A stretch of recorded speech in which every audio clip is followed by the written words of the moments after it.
আমার অভিজ্ঞতা দিয়ে বলি, সালমান শাহর তৎকালীন সময় সেলফোনটা কই।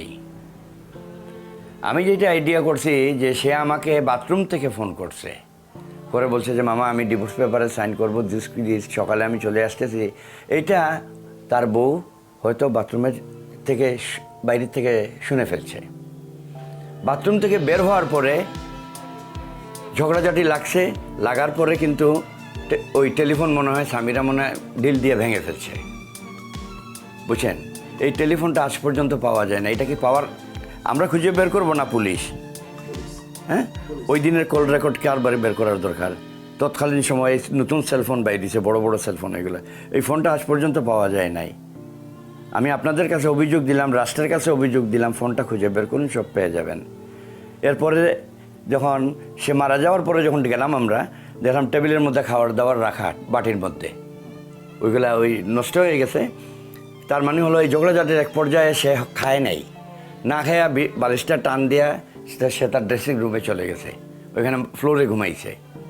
তো স্বামীরা তো সব শুনে গেছে, তারে ডিভোর্স দিয়ে দিবে সকালবেলা।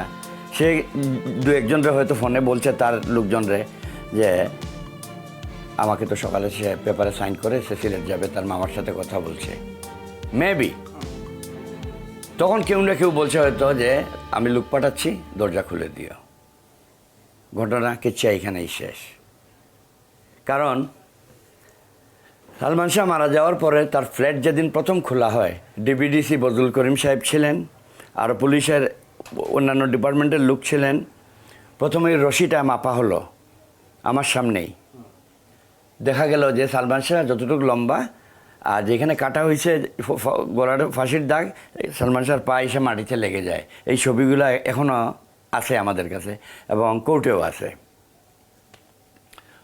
জানলার পর্দা ছেঁড়া এবং গ্লাসের মধ্যে, জানলার গ্লাসের মধ্যে অনেক অসংখ্য আঙ্গুলের ছাপ, এগুলো ফিঙ্গারপ্রিন্টের ছবি নেওয়া হয়েছে।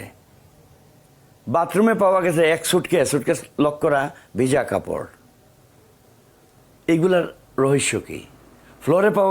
ফ্লোরে পাওয়া গেছে ডানহিল সিগারেটের আপনার টুকরা ফালানো। কোনো ভদ্রলোক সিগারেট খাইলে তার ঘরে ফেলবে? কে ফেললো এইটা? এবং এই সিগারেট তো সালমান শাহ খাইতো না। তো এইগুলা রহস্য কে বের করবে?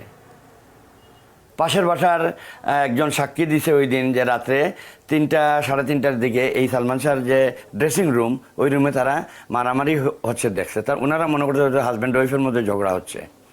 কিন্তু সালমান শাহ বাসার জন্য পর্দায় টান দিচ্ছে, ধরছে, সে উঠে গেছিল, পর্দার ক্লিপগুলা ছেঁড়া। এগুলো আমরা বের করব কেন? এটা জলজন্ত মানুষ ফ্যানের মধ্যে ঝুলছে, ফ্যানের কিছুই সব অক্ষত।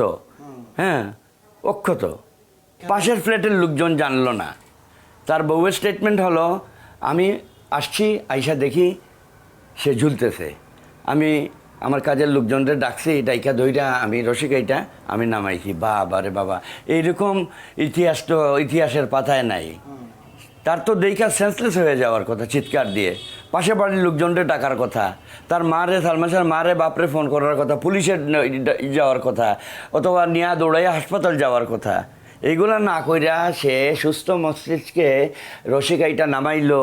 নামানোর পরে সে গোসল দিল, তারে গোসল দিয়ে হাফ প্যান্ট পরাইলো, এবং ওই যে চোর পুলিশ খেলা, হাফ প্যান্টের মধ্যে নতুন হাফ প্যান্টের স্টিকার লাগানো থাকে না, কাগজের স্টিকার সুতার মধ্যে বাঁধা, ওইটাও লাগানো, ওইটা খুলতে তারা ভুলে গেছে। এরপরে 2-4 জন দিয়ে দেওয়া শরীরের বডির মধ্যে বডি মেসেজ করাচ্ছে। এইটা আইনের কোন বইতে লেখা আছে? এইটারও তো একটা শাস্তি আছে না? ভাবলাম সালমান শাহ আত্মহত্যা করছে। তোমাকে কে অনুমতি দিল লাশ নামানোর? কে বলছে গোসল করানোর? হ্যাঁ, কে বলছে গায়ে তেল মালিশ করার? এইটারও তো একটা শাস্তি হওয়ার দরকার। গেল এইটা। আপনার ওয়াইফ যদি আপনার বাড়িতে মারা যায়, তাহলে পুলিশ এসে আপনাকে নেবে, আপনার উপযুক্ত ছোট বড় ভাই থাকলে তাকে নেবে, বাড়িতে জোয়ান যারা থাকবে সবাইকে থানায় নেবে, প্রয়োজনে রিমাইন্ডে নেবে। কিন্তু সালমান শাহর কাজের মহিলা ছিল 2টা, একটা ছিল ডলি, একটা ছিল মনোয়ারা, আর তার কাজের লোক ছিল একটা পার্সোনাল লোক আবুল, সামিরা। এই 4 জনের উপস্থিতি, কাউকে তো থানায় নেওয়া হয় নাই, কোনো ইন্টারোগেশন করা হয় নাই।